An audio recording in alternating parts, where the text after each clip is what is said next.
नमस्कार दोस्तों, आप अपने पार्टनर से अपने रिश्ते को, अपनी बॉन्डिंग को मजबूत बनाए रखने के लिए, परमानेंट बनाए रखने के लिए क्या करते हैं? आप कहेंगे कि आप उससे प्रेम करते हैं, उसकी केयर करते हैं, उसकी ज़रूरतों का ध्यान रखते हैं, उस पर ट्रस्ट करते हैं, उसे अपना भरोसा देते हैं।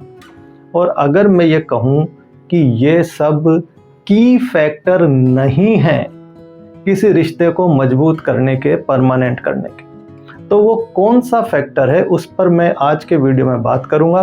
दोस्तों, मैं हूं डीजी कृष्णमूर्ति, साइकोलॉजिकल काउंसलर, और मैं अपने चैनल पर बात करता हूं रिलेशनशिप के बारे में और एंजाइटी रिमूवल के बारे में। तो दोस्तों, वो सबसे बड़ा फैक्टर है, सबसे पहले हम खुद से प्रेम करना सीखें बजाय इसके कि हम किसी और से प्रेम करें। जो खुद से प्रेम कर सकता है वही किसी और से प्रेम कर सकता है। पूछिए कैसे? देखिए, सबसे पहली बात इसमें होती है कि जब हम खुद से प्रेम करते हैं तो हम अपने आप को अनकंडीशनली एक्सेप्ट करते हैं। हर व्यक्ति में कई कमियां होती हैं और खुद से प्रेम करने का मतलब है कि हम खुद को अपनी कमियों के साथ एक्सेप्ट कर रहे हैं। और जब हम खुद को एक्सेप्ट करते हैं तभी वो कैपेसिटी डेवलप होती है कि हम दूसरों को एक्सेप्ट कर सकें। जरा सोचिए, अगर मुझ में हमेशा मुझे 10-20 कमियां नज़र आती रहेंगी तो फिर सामने वाले में कितनी कमियां नज़र आएंगी?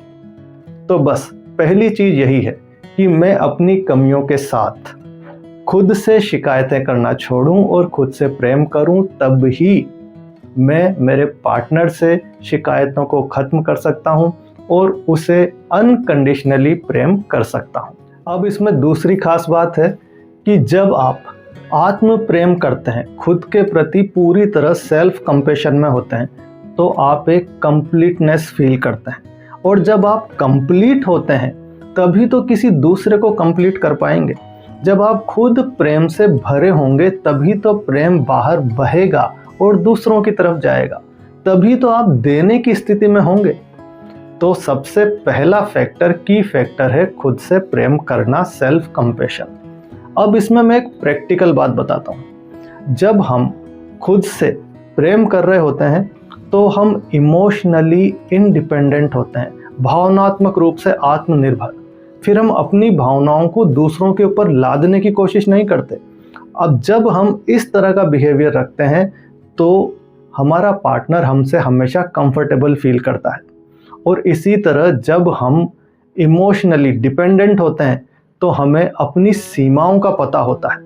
और अच्छे रिश्ते बनाए रखने के लिए खुद को सीमाओं में रखना ये कितना ज़रूरी है, इसके लिए मैं एक अलग से वीडियो बना चुका हूँ, मेरे चैनल पर अवेलेबल है, आप उसे ज़रूर देखें। तो ये बिल्कुल एक प्रैक्टिकल बात है। इमोशनली इंडिपेंडेंट होना और खुद की सीमाओं का ध्यान रखना, ये दोनों बातें कब होती हैं?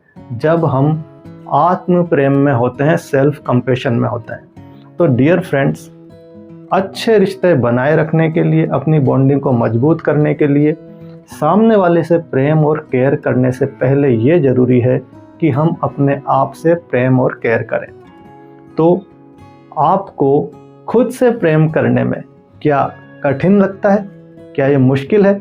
कमेंट करके मुझे ज़रूर बताएं।